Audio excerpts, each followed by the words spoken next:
Şu an ben açtım hocam her şeyi. Siz istediğiniz Başladınız mı? zaman başlayabilirsiniz.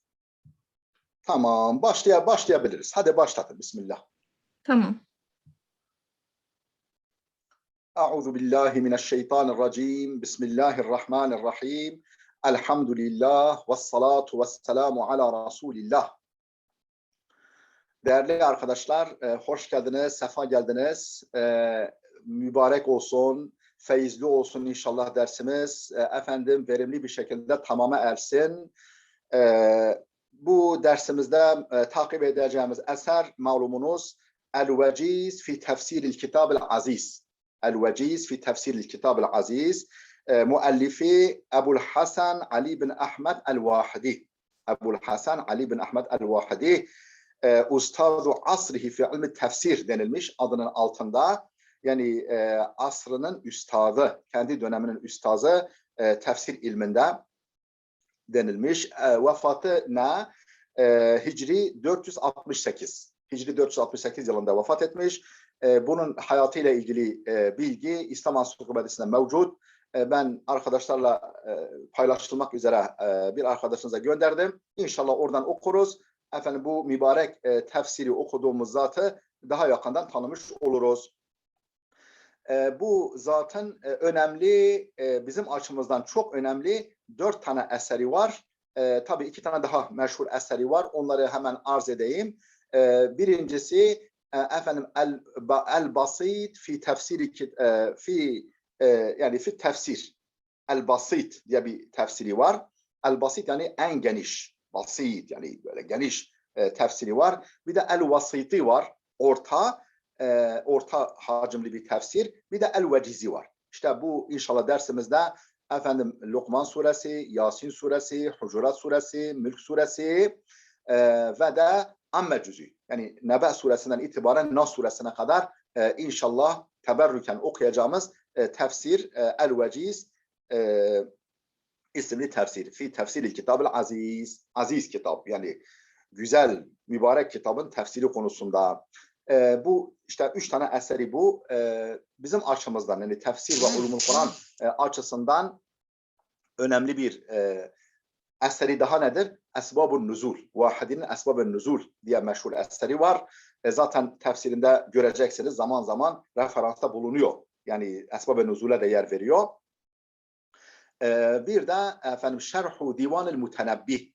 El-Mutenebbi diye meşhur Arap şairi var, Mutenebbi. Onun divanını şerh etmiş. Bir de El-Magazisi var. Vahidinin El-Magazi. Yani bu son ikisi tabi tefsir ve ulumul Kur'an'a dair değil ama onlar da faydalı eserleridir.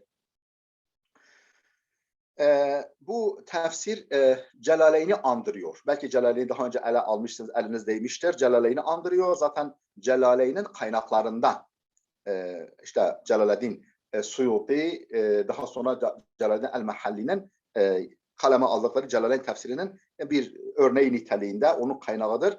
Hatta efendim eğer inşallah yetiştirebilirsek yani veya efendim yetiştirme ümidini taşırsak efendim çift dikiş olarak mesela Lokman suresini El-Vahide'den okuruz. Ondan sonra hızlı bir şekilde Celaleyn'den okursak böyle aklıma geldi. Bence çok faydalı olur. Yani zaten bir defa ayetlere ben meal vereceğim. Ardından tefsirimizi okuyacağız. İkinci bir dikiş olur. Eğer Celaleyn'den de vaktimiz, fırsatımız olursa Celaleyn'den de müzakere edersek ve efendim üzerinden yani geçersek 3 dikiş atmış oluruz. Çok da faydalı olur. Bu sure-i celileler tam zihnimize yerleşir. Suratul Luqman'e Lokman suresi Mekkiyetun ve hiye 50 ve 9 ayatin. Burada bir yanlışlık var arkadaşlar. İlk hemen efendim dakika bir gol bir. Mekkiyetun Mekke'de nazil olmuştur bu sure ve hiye 50 ve 9 ayatin. Efendim 59 ayet diyor. Halbuki efendim 34 ayettir. 34 ayet arkadaşlar. Bakın Kur'an-ı Kerim'e isterseniz bakın. Yanılmıyorum Allah'ın izniyle. Efendim burada 59 ayet diyor. Burada bir yanlışlık var. Bir baskı hatası falan var. Şimdi önce başında yer verdiği ayetler grubunun mealini vereceğim. efendim ta ki neyi müzakere ettiğimizi, neyin tefsirini okuduğumuzu efendim kuş bakışı bilelim, ana hatlarıyla bilelim. Daha sonra o tefsiri arz ettiğimizde daha rahat efendim yerleşir. Zihnimize daha rahat yerleşir. Bismillahirrahmanirrahim. Elif, lam, mim. Tilke ayatul kitabil hakim. Huden ve rahmeten lil muhsinin. Elif, lam, mim hurufu mukatta'adandır. Efendim çok değişik yorumları yapılmış. En kabule şayan, en çok böyle akla yatkın yorumu şudur. Kur'an-ı Kerim'in kaynağına dikkat çekmek. Kur'an-ı Kerim'in kaynağına dikkat çekmek. Yani ilahiliğine, Allah kaynaklı olduğuna, efendim harikulade, eşe emsali getirilemeyecek bir kitap olduğuna dikkat çekmek için bu hurufu mukatta'alar. Ne demek hocam bu? Bu şu demek. Mesela diyelim ki Selimiye veya Süleymaniye camisinin sanatını takdir etmeyen, harikuladeliğini takdir etmeyen, efendim mimarını takdir etmeyen, sıradan birisi gibi bilen birisi için efendim o Süleymaniye'nin veya Selimiye'nin ana kapılarından her birine bir miktar o binanın, o şaheserin yapı malzemelerinden bir miktar konsa. Ana girişlerine, böyle avlu girişlerine konsa. Yani bir miktar, bir parça demir, bir parça çimento, bir parça taş, efendim kireç vesaire, ahşap konsa. Ve bu ne demek? Yani şu değerini takdir etmediğiniz bu mübarek eser, bu şaheser işte bu malzemeden meydana gelmiş. Haydi bu malzeme piyasada var, elinizin altında. Haydi bakalım siz de bu malzemeyi kullanarak böyle bir şaheser meydana getirin. Yani sanki bu işte Kur'an-ı Kerim öyle bir şaheserdir, ilahi kelamdır. Onun değerini takdir etmeyen, efendim ilahi kaynaklı oluşunu takdir etmeyen, kendilerinin de isterlerse yapabileceklerini sanan kimselere efendim o bir takım surelerin girişine, kapısına efendim bu sarayın, bu mübarek, muhteşem eserin yapı taşları niteliğindeki harfler konmuş. Elif, lam, mim denmiş, ha, mim denmiş, elif, lam, ra denmiş, kaf, ha, ya, ayn, sad denmiş vesaire. Taha denmiş, efendim hamim denmiş, efendim bu işte bu mübarek kelam-ı ilahi bu harflerden meydana gelmiş ey Araplar. Bu harfler sizin de elinizin altında affedersiniz arkadaşlar, elinizin altında. Haydi bakalım siz de bu malzemeyi kullanarak böyle bir kitap vücuda getirin. Yani ve in kuntum fi raybin mimma nazzalna ala abdina fa'tu bi suratin min misli. Ve benzeri ayetlerde eğer kulumuz Muhammed'e indirdiğimiz bu kitap hakkında şüphedeyseniz, yani kitabın nesi hakkında, yani ilahi kaynaklı oluşu konusunda tereddütteyseniz, haydi bakalım onun gibi bir eser vücuda getirin. Sonra 10 sureye indiriyor. Sonra tek bir sureye fa'tu bi suratin min mislihi diyerek tek bir sureye indiriyor limiti. Bu kadarını arz ettikten sonra devam ediyoruz. Tilke ayatul kitabil hakim. Efendim şunlar hikmet dolu kitabın ayetleridir. Şunlar yani şu efendim gelen ayetler hikmet dolu kitabın ayetleridir. Tabii hakimle ilgili çok şey söylenebilir, tilkeyle ilgili söylenebilir. Ben detaya girmiyorum. Çünkü bir girizgah, bir efendim yol haritamız var. O yol haritamızı takip etmemiz lazım. Çok detaya girmememiz lazım bu aşamada. Huden ve rahmeten lil muhsinin. Efendim muhsinler için hidayet ve rahmet olarak. Huden ve rahmeten bu okuyuşa göre, nas okuyuşuna göre haldir. Malumunuz hal fiil cümlesinde failin yahut da mef'ulun bihinin pozisyonunu, durumunu belirten ifadedir hal. Halbuki bir fiil cümlesi geçmedi değil mi? Tilki ayatul kitabul hakim, fiil cümlesi yok burada. Fiil yok. O zaman nasıl huden ve rahmeten hal oluyor? Değerli kardeşlerim, belki tefsirimizde de diyecek muhtemelen der. Efendim burada tilke işaret ismi ya, orada uşiru manası var. Yani uşiru gösteriyorum. Ayatul kitabul hakim, yani şu hikmet dolu kitabın ayetlerini gösteriyorum, işaret ediyorum. Ne halde olarak? Efendim hidayet ve rahmet halinde, hidayet ve rahmet olarak o durumdaki ayetleri size gösteriyorum. Tilkede uşiru manası var. Yani fiil manası tilkede saklıdır. Ellezine, peki değerli kardeşlerim, niçin sadece yani muhsinler için hidayet? Muhsin demek yani Allah'ı görüyor gibi ona kulluk eden, değil mi? Efendim sorumluluk sahibi insanlar demek. İhsan yani yoksa iyilik yapan değil sadece. Yani yaptığı işin hakkını veren, kim yaptığı işin hakkını verir? Efendim Allah'ı görüyormuşçasına ona kul olarak yaşayanlar. Yani hadisin tuttuğu ışıkla ben muhsin kelimesini açıklıyorum. Aslında herkes için hidayet ve rahmettir ama efendim değil mi ki ondan yararlananlar muhsinlerdir? Sanki sadece muhsinler için hidayet ve rahmettir. Hani ne derler? Görenedir görene, köre nedir köre ne?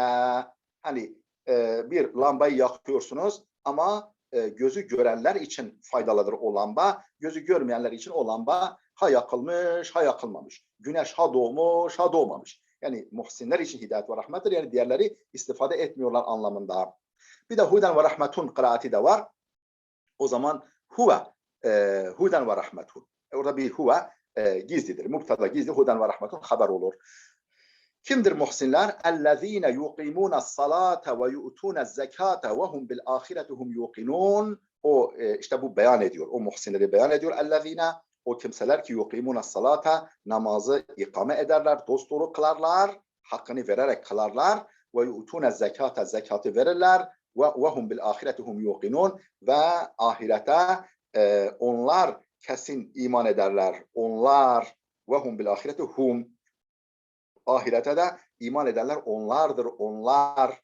Peki niye iki defa onlardır, onlar dedim? Vurgu için. Çünkü vehum bil ahireti yuqinun dememiş. Vehum bil ahireti hum yuqinun. Ahirete inananlar da bunlardır. Demek ki bir insan bu görevleri yerine getirmiyorsa, efendim namazı kılmıyorsa, zekatı vermiyorsa, efendim o yani gereği gibi ahirete inanmıyor demektir. Gereği gibi inansaydı bunları hakkıyla yerine getirirdi. Bir de kardeşlerim malumunuz muhsinler sadece bu vasıflara sahip olanlar değildir ama bedeni ibadetlerin şahı namazdır, mali ibadetlerin padişahı, şahı zekattır. Efendim iman esaslarının zirvesi, doruğu ahirete imandır. Çünkü diğer iman esaslarını kavramak nispeten daha kolaydır ama ahireti kavramak artık bu işin ufkudur. Bu işin daha ötesi olmayan esasıdır. Yani ahirete iman arkadaşlar gerçekten çok zor. Yani böyle akla takrib etmek, akla yaklaştırmak, efendim akli muhakemeyle kavramak biraz zordur. Düşün, bütün mahlukat ölecek ve yeniden hesap vermek üzere mahşerde toplanacaklar. Efendim sorguya çekilecekler tek tek. Herkes hak ettiği yere dağıtılacak. Yani ahirete iman. Yani burada arkadaşlar hani kuş bakışı uçakla yükseklerden uçtuğumuz zaman siz uçak yolculuğu yapmışsınızdır. Efendim önce en yüksek tepeler görülür. Erciyes'in üzerinden geçerken, Uludağ'dan geçerken, Ağrı Dağı'ndan geçerken efendim zirveler görülür. Aşağıdaki küçük küçük tepeler var ama çok göze çarpmaz. Yani bu da onun gibi. Yani yukarıdan o muhsinin vasıflarına baktığımız zaman bu 4 tane zirve tepe, zirve vasıf göze çarpar. Yani bunlar örneklendirme kabilindendir. Efendim sınırlama kabilinden değildir. Arapçasını arz edeyim. Bunlar ala sabilil misaldir, la ala sabilil hasırdır. Yani müminin vasıflarını örneklendirme kabilindendir. Yoksa sınırlama kabilinden değildir. Ala sabilil misal, la ala sabilil hasır. Ulaike ala huden min rabbihim ve ulaike humul muflihun. İşte onlardır Rablarından gelen bir hidayet üzere olanlar. Rablarından gelen bir hidayet üzere olanlar onlardır. Yani bu vasıflara sahip muhsinlerdir. Ve ulaike humul muflihun. Muflih efendim felaha eren demek. Felaha eren ne demek hocam? Felaha eren murada eren demektir. Yani korktuklarından emin, umduklarına nail olanlardır bunlar. El-muflihunu nasıl tercüme ederiz arkadaşlar? Murada erenler de bunlardır. Çünkü arkadaşlar zahidin muradı ayrıdır, abidin muradı ayrıdır, aşıkın muradı ayrıdır. Yani ilahi aşk sahibinin muradı ayrıdır. Zahidin muradı cehennem ateşinden korunmaktır. Abidin muradı cenneti hak etmektir, cennete girmektir. Efendim aşıkın muradı cemalullahı görmektir. İşte öyle bir ifade kullanmış ki Cenab-ı Hak yani bu vasıflara sahip olan herkes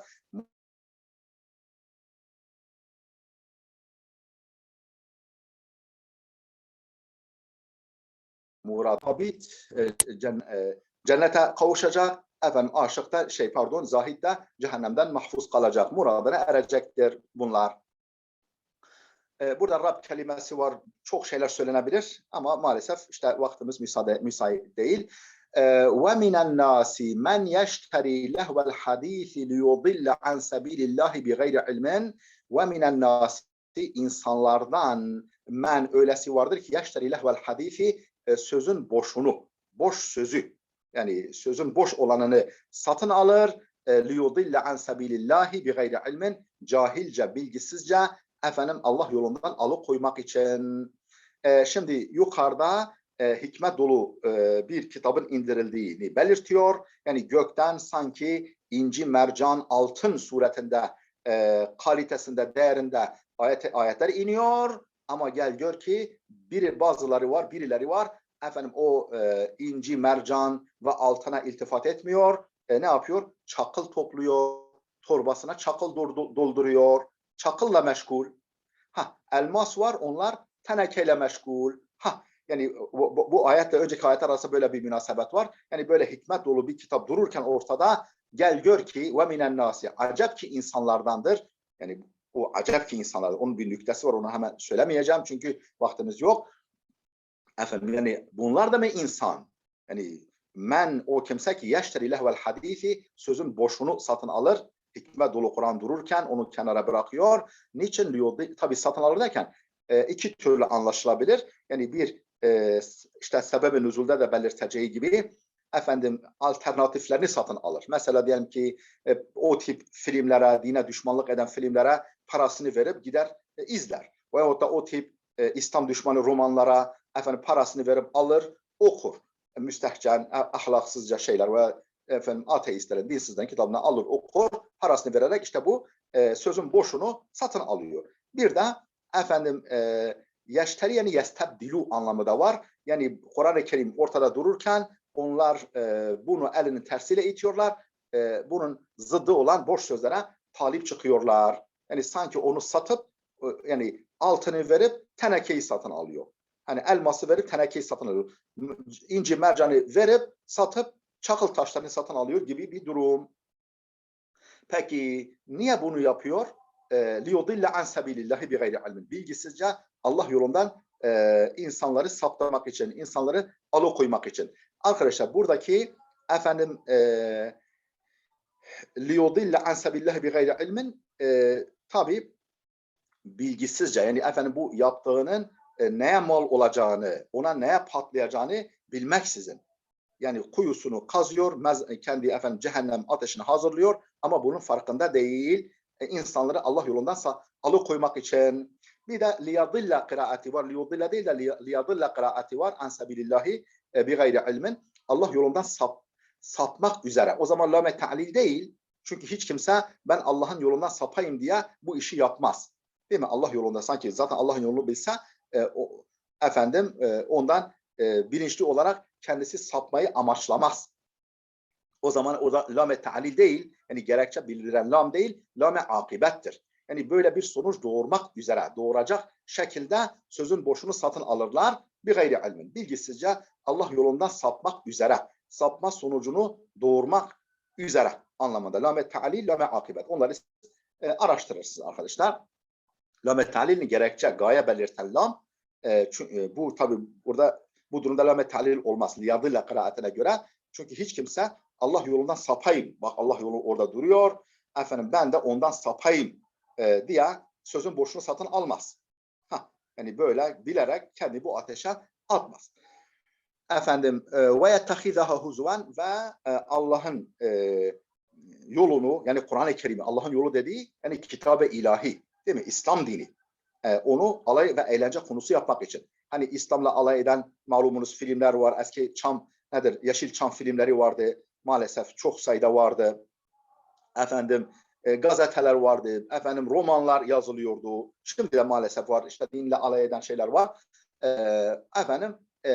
Allah'ın dinini alay eğlence konusu yapmak için sözün boşunu parasını verip alıyor veya bunu verip onu tercih ediyor. Ulaike lehum azabun muhin. İşte böyleleri için hor ve hakir kılıcı bir azap vardır.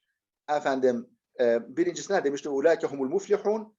Onlar murada erenlerdir. Kur'an-ı Kerim hikmetlerine talip olanlar felaha murada erenlerdir. Bunlar nedir? Hor ve hakir azaba çatacaklardır. Ulaike lehum azabun muhin. Peki yani onlar murada erer. Bunlar hor ve hakir kılıcı, aşağılayıcı bir azaba duçar olur. Peki niye azabun şedid demiyor, azabun elim demiyor da azabun muhin diyor? Çünkü değil mi ki onlar İslam'ı aşağılamak istiyorlar. İslam'ı hor, zelil düşürmek istiyorlar. El ceza'u min cinsil amel, her yapılanın karşılığı yapan türünden olur. El ceza'u min cinsil amel, öyle olması hasebiyle değil mi ki onlar İslam'ı, Kur'an'ı küçük düşürmeye çalışıyorlar. İşte böyleleri için hor ve hakir kılıcı bir azap vardır. Yani kendileri hor ve hakir düşeceklerdir. Ve izâ tutla aleyhi âyâtuna vella mustekbiran. İşte böylelerine bizim ayetlerimiz, yani kudret delillerimiz, varlık ve birlik delillerimiz okunduğunda veyahut da Kur'an ayetleri, değil mi?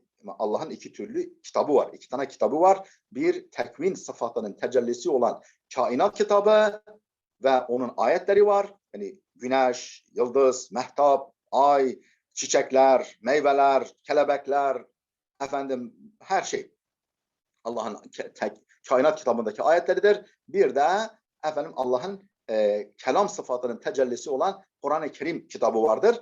Her iki ayetler ona okunduğunda, yani o tip kudret delillerinden bahsedildiğinde ve Kur'an ayetleri okunduğunda ona vella sırtını döner, mustekbiren büyüklenerek ke'enlem yesma'ha duymuyormuş gibi, sanki duymuyormuş gibi, ke'enne fi uzunehi vakran, sanki kulağında ağırlık, sağırlık varmış gibi. Yani böyle alabildiğine vurdum duymaz. Yani sırtını döner, büyüklenir, duymamış gibi, kulağında ağırlık, sağırlık varmış gibi. Yani hiç 40 tane yumruk, bir tane işaret yerine geçmez. Adam tınlamıyor. Adam bana mısın demiyor. Bu kadar gök gürültüsü gibi kudret-i ilahiye ayetleri karşısında. Ve izâ tutla aleyhi ayatuna vella, sırtını döner, yani yüz çevirir, mustekbiren, büyüklenerek. Yani bunlardan ne? Yani ben neyden bahsediyorum? Sen bana ayet okuyorsun. Bana işte kelebekten, meyveden, çiçekten, bilmem yıldızdan, şundan buna bahsediyorsun falan diyen insanlar var. Bu onlara tarizdir.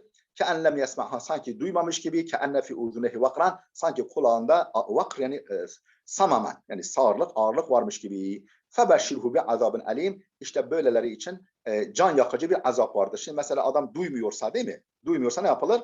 Cimciklenir. Yani böyle azab-ı alim, biraz canını yakıcı şeyler söylenir ki biraz kendine gelsin. Febeşşirhu bi azabın. Tabii febeşşirhu burada yine tehakküm var. Tahakküm değil, tehakküm yani alaya almak var. Hani kimse denmez ki müjdeler sana ocağın söndü. Müjdeler sana baban öldü. Müjdeler sana anan öldü denmez. Yani burada hor ve hakir, daha doğrusu can yakıcı bir azapla müjdele, yani burada onları alaya almak vardır. Yani tamam. Yani onları böyle aşağılamak vardır. Febeşşirhu bi azabın alim, böylesini can yakıcı bir azapla müjdele. İnnellezîne âmenû ve amilussâlihâti lehum cennâtun naîm. İman edip yararlı işler yapanlar var ya, lehum azabun naîm. Onlar için nimet cennetleri vardır. Bak, cennet nimetleri vardır demiyor. Nimet cennetleri vardır. Ne fark var ikisi arasında? Nimet cennetleri ile cennet nimetleri. Birinde yani tapuyu vermiyor. Değil mi? Cennet nimetleri. Yani cennetin mülkiyeti onlarda değil sanki, o cennetin nimetleri onlarındır. Ama burada tapusunu da veriyor onlara. Nimet cennetleri. Yani nimet dolu cennetler vardır. Yani bahçe de onların, meyve de onların. Böyle bir mesaj var yani. Mülkiyetiyle, meyvesiyle, ürünleriyle cennet, nimet dolu cennetler vardır onlar için. İnnellezîne âmenû ve amilussâlihâti lehum cennâtun naîm.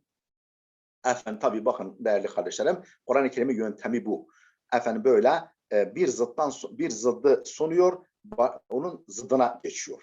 Yani böyle daha biraz bir nahına, bir nalına, bir mıhına bir o kesime sözü getiriyor, bir bu kesime sözü getiriyor. Ta ki insanlar efendim köşe sıkıştırılan kedinin tırmalaması gibi efendim çaresiz kalmasınlar. Yani alternatifini de gösteriyor. İnnellezîne âmenû ve amilus salihati lehum cennâtun naîm.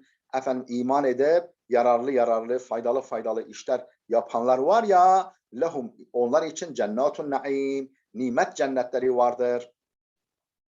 Yani öbürleri dururken, efendim can yakıcı bir azapla onlar müjdelenirken, bunlar için bu güzel sonuç, mükafatlar vardır. Halidine fiha, orada ebedi kalmak üzere.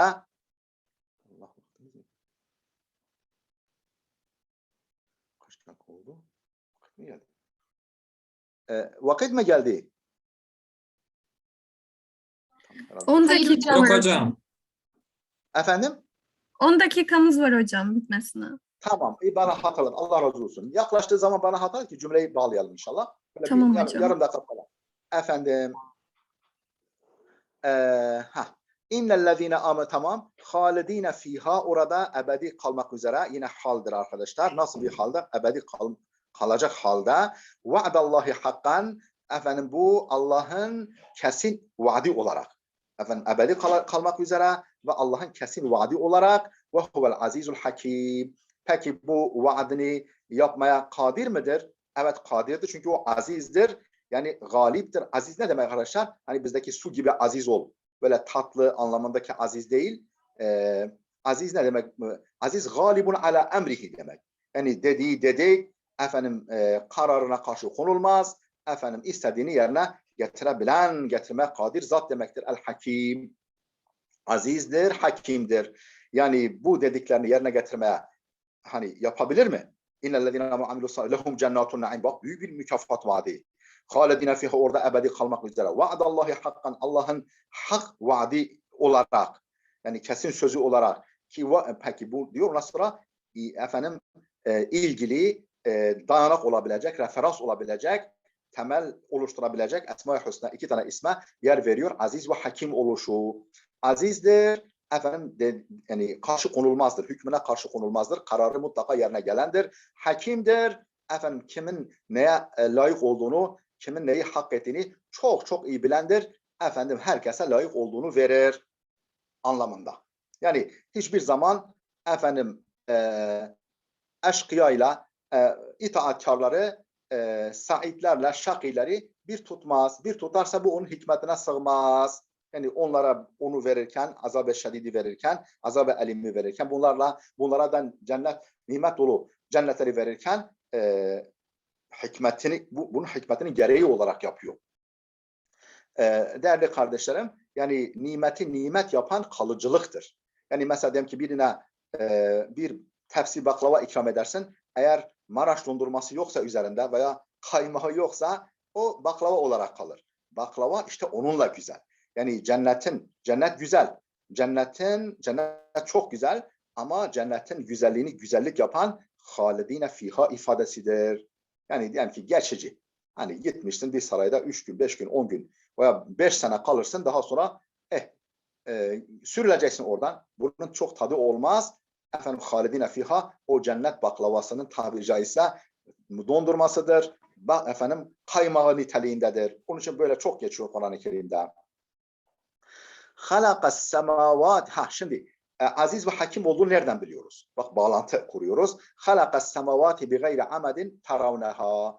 O Allah, yani efendim izzet ve hikmetinin şahidi olarak, hikmet ve izzet ve hikmetinin delili olarak gökleri efendim gördüğünüz direkler olmaksızın yaratmıştır. Halakas semavati, yani arkadaşlar bu semavat kelimesi tekil olursa, sema şeklinde olursa yukarı taraf demek. Yani gök, yukarı taraf. Semavat olursa bütün yukarıdaki gök cisimleri. Semavat. Bütün gök, yani semavat çoğul olduğu zaman efendim bu yukarıdaki gök cisimleri, uzaydaki gök cisimleri anlamına geliyor. Efendim sema kelimesi olursa yukarı taraf. Mines sema imaen, yani yukarıdan, yani bulutlardan suyu indiren mesela diyor. Burada semavat kelimesi şu, mesela bütün yıldızlar, işte güneşleri, ayları, efendim samanyollarını, galaksileri, nebulaları vesaire bütün yukarıdaki alemleri yaratandır. Bi gayri amedin, direksiz, taravnaha. Malumunuz, nekre kelimeden sonra gelen cümle ne oluyor? Sıfat oluyor. Amed kelimesi direkler demek. İmadın çoğuludur. Amed, imadın çoğuludur. Direkler olmaksızın. Nasıl direkler? Taravnaha. Gördüğünüz direkler olmaksızın. Demek ki bu okuma, yani taravnaha cümlesini amede sıfat yaparsa demek ki yukarılarda direkler var. Yani bu gök cisimleri birbirine bağlayan manevi veya görünmez direkler var ama biz onları görmüyoruz. İşte bu da çekim yasalarıdır. Çekim itim yasaları var, kanunları var. Uzayda işte onları direk diye nitelendirebiliriz. Bir de arkadaşlar bir gayri amedin. Orada duruyoruz. Virgül veya noktalı virgül yapıyoruz. Taravnaha. O zaman cümleyi mustenefe yaparsak ki görüyorsunuz direksiz yaratmış.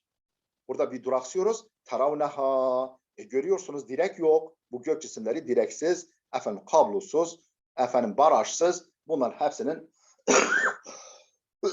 enerjisi sağlanıyor. Ve elqa fil ardı ravasiya. Ve elqa fil ardı. Yani yere çakmış, yere efendim saplamış elqa. Yani fırlatmış, saplamış fil ardı yerin bağrına doğru ravasiya. Yani sarsılmazları. Tabi burada sarsılmazlar derken dağları, yüce dağları anlamında. Çünkü dağların en belirgin özelliği sarsılmazlıktır. Ravasi, rasin kelimesinin çoğuludur. Yani cibalin rasiyat anlamında. Peki niye en temide bikum, yani en temide bikum sizi sarsar diye, sizi sarsar, yani mehafete en temide bikum, yani sizi sarsar endişesiyle. Dağlar efendim dünyanın yer kürenin içindeki mamayı kafa tası gibi kökleriyle sarıp sarmalamasaydı efendim yeryüzünde yaşamak mümkün olmazdı. Efendim bu yer küresinin o dış katmanı çok ince bir kabuktur. Aslında diğer o mağmalara oranla efendim böyle çökerdi. Efendim böyle sallanır dururdu. Sık sık depremler olurdu. Efendim bizi rahatsız ve tedirgin ederdi. Burada iki türlü tevcih edilebilir veya takdir edilebilir. Mehafete en temide bikum. Yani sizi sarsar endişesiyle. Allah Celle Celaluhu'nun bizim açımızdan böyle bir endişesi var. Yani bizim adımıza bizim için o efendim biz ki gördüğü için efendim dağları yerin bağrına doğru saplamış. Yani bir mehafete varsayacak bir de ve elqa fil ard ravasiya en la temide bikum. Li'en la. Orada enin başına bir li, ondan sonra enden sonra bir la varsayacağız. Yani sizi sarsmasın diye. Ve besse fiha min kulli dabbetin ve besse fiha fil ard. Yani yeryüzüne saçmış, dağıtmış Allah min kulli dabbetin, her türlü canlıdan, her türlü kıpır kıpır hareket eden hayvanı yaymış yeryüzüne. Peki yaymış da rızıksız mı bırakmış? Saldım bayrağı, Mevlam hayra mı demiş? Yani başıboş mu bırakmış? Hayır. Ve enzelna mines semai ma'en. Bak sema kelimesi geldi. Yani bulutlardan, yukarı taraftan bir su indirdi ki ne su? Buradaki ma'nın nekre gelmesi işte bir nükteden dolayıdır. Yani su ki o sizin bildiğiniz sulardan değil. Yani su ki ne su? O bizim bildiğiniz sıradan su değil. Bambaşka mahiyette su. Yani yağmur suyunun ne kadar harikulade, ne kadar incelenmeye değer olduğunu belirtiyor. Ve enzelna mines semai ma'en. Peki niye yağmuru indiriyor? Ve enbetna fiha min kulli zevcin kerim. Ve enbetna yeşerttik, bitirdik. Fiha yani fil ard min kulli zevcin kerim. Her türlü efendim kerim çifti. Zevc çift demek arkadaşlar. Birinci manası çift. Veyahut da zevc kelimesi nev anlamına geliyor. Her türlü kerim türü veya her türlü kerim çifti. Peki kerim ne demek? Kerim'de üç manası var. Kerim kelimesi güzel demektir. Kerim kelimesi soylu demektir. Kerim kelimesi cömert demektir. Bitkiler güzel mi? Elbette ki güzel. O leylandılar, o efendim değil mi? Efendim selviler, o çınarlar, bilmem ne kadar güzel şeyler var. Bitkiler rengarenk. Bak bitkiler kelimenin en güzel anlamıyla kerimdir. Kerimdir yani güzeldirler. Peki bitkiler cömert midirler? Hem de nasıl? Efendim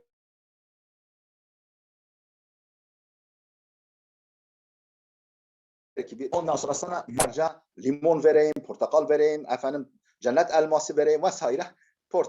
Efendim elma vereyim, armut vereyim der. Cömerttir bitkiler. Peki bitkiler asil midirler? Efendim evet, genleriyle oynanmadıkça, efendim genetiğiyle oynanmadıkça suyunu bozmuyor. Efendim hiçbir ona kökleri yan yana boy atıyorlar ama birbirine karışmıyorlar. Soyludurlar, asildirler, güzeldirler ve de cömerttirler bitkiler. Ve bitkiler çifttir. Değil mi? Erkekli dişili tozlaşma var. Bir de türdür. Bakın ne kadar güzel, kurban oldum, Allah öyle bir güzel anlatıyor ki Kur'an kainatı okuyor. Ve de o zaman ifadesiyle şu Mescid-i Kebir-i kainatta Kur'an kainatı okuyor. Yani mahlukatı, mevcudatı okuyor. Onu dinleyelim diyor. Evet, gerçekten kainatı okuyor. Hocam Realiteleri. şimdi oturum kapanacak. Tamam. O 5 zaman dakika burada sonra gelelim mi hocam, namaz arası? 5 dakika sonra burada hazır oluyoruz arkadaşlar. Efendim en kestirmeden namazımızı kılalım, eda edelim. Gelelim buradan başlayacağız inşallah. Efendim tamam, kapanınca ne diyor? Hâzâ halkullah fe'arûni mâzâ halaka mâzâ halakallezîne min dûnihi bellezzalimûne fî dalâlin mubîn. İnşallah reklamlardan sonra devam edeceğiz. Daha doğrusu namazdan sonra Allah'ın izniyle. Efendim Allah kabul buyursun. İyi mi gidiyor arkadaşlar? Biz böyle meal veriyoruz ki arkadaşlar tefsirini okuyunca zorlanmayalım. Yani kelimeler yerli yerine otursun diye ben önce bir meal veriyorum. Faydalı oluyor değil mi böyle? Evet hocam, böyle çok iyi Evet oluyor. hocam. Tamam. İyi. Peki meal verelim vaktimiz yani kapanıncaya kadar. Hâzâ halkullah. İşte bu sayılanlar. Bu sayılanlar dediğine efendim göklerin direksiz yükseltilmesi. Efendim yerin bağrına dağların kökleştirilmesi, yerleştirilmesi. Efendim yeryüzünde her türlü canlının serpiştirilmesi. Değil mi? Böyle bir avuç incinin bir yemyeşil halı üzerine serpiştirilmesi gibi, atılması gibi. Yeryüzüne bu canlıların dağıtılması ve enzelna mines semai ma'en ve gökten bulutlardan yağmurun inmesi yukarı taraftan, oradan her türlü bitkilerin yani güzelim, cömert, asil bitkilerin çıkarılması hayvanata rızık olsun diye. Bütün bunlar haza yani el mezkur halkullah, Allah'ın halkıdır. Halk kelimesi iki türlü anlaşılabilir. Yani mahlukudur. Çünkü mastar mef'ul anlamına da geliyor. Halk mahluk manasına gelebiliyor. Hani ben gittim bütün halk oradaydı. Bir de halk kelimesi bizim bildiğimiz mastar anlamında olabilir. Allah'ın yaratmasıdır bu. Ve bunlar Allah'ın mahlukatıdır. Allah'ın yarattıklarıdır. Fe'aruni, bana gösterin bakalım ey müşrikler. Mâzâ halakallezîne min dûnihi. Min dûnillah. Allah'tan başkaları ne yaratmışlar? Ki efendim hiçbir şey yaratmayanı her şey yaratana ortak koşuyorsunuz. Ey müşrikler, mâzâ halakallezîne min dûnihi bel ezzâlimûne fi dalâlil mubîn. Buradaki bel idrabe intikali içindir. İdrabe intikali. Ne demek? Yani bırak onları ya Muhammed. Bak önce onlara hitap ediyordu. Müşriklere hitap ediyordu. Sonra onlara hitap etmeyi bıraktı. Efendim Muhammed Efendimiz'e döndü. Dedi ki bel ezzâlimûne fi dalâlil mubîn. Bırak bunları. Bunların laf anlayacağı yok. Az-zalimûne, o zalimler apaçık bir dalalet, bir yanılgı, bir hüsran içindedirler. Bakınız mesela bel entum demiyor. Bel hum demiyor. Bel entum deseydi onları muhatap almaya devam ederdi. Halbuki baktı ki laf anlamıyor. Onları muhatap almaktan vazgeçti. Peki bel hum demedi. Bel zalimun fi dalalil mubin. Yani bunlar ki bu tutumlarıyla zalim konumundadır. Ve o zalimlikleri yüzünden apaçık bir hüsranda. Çünkü dalal kelimesinin iki manası var. Hüsran manası var. Efendim bir de yanılgı, efendim sapma mana, dalalet anlamında o manada var. Efendim apaçık bir dalalet içindedirler o zalimler. Bak yani hüküm vasfa bina ediliyor. Hüküm zata bina edilmiyor. Belhum deseydi zata bina edilirdi. Apaçık dalalete olmak burada vasfa bina edildi. Zalim oldukları için böyledirler. Evet, tefsire başlayacağız. Bismillahirrahmanirrahim. Hâzihi suratu mufessaratun fîmâ madâ ila kavlihi. Bu sure-i celile efendim şuraya kadar daha önceki surelerde, daha önceki kısımlarda diyor tefsir edilmiştir. Vaktimiz bitmedi. Tuğba kardeşim. Evet hocam, kapanmadı. Hocam, Hocam sınırsız limit verdi galiba. Uyarı verdi, Aynen. sınırsız limit verdi. Sınırsız mı verdi bize? Evet hocam. Peki, ne yapalım? Aramı verelim, devam edelim biraz daha. Hocam namaz arasından sonra başlasak tefsirine. O zaman tamam Hatice, Tuğba kardeşim. Tamam Kapatabilirsiniz. hocam. Ben Buradan kapatayım. burada durun. Devam Çünkü- edelim 5 Tamam. dakika sonra. 5 dakika sonra. 5 dakika sonra. Tamam. Tamam, buyursunlar.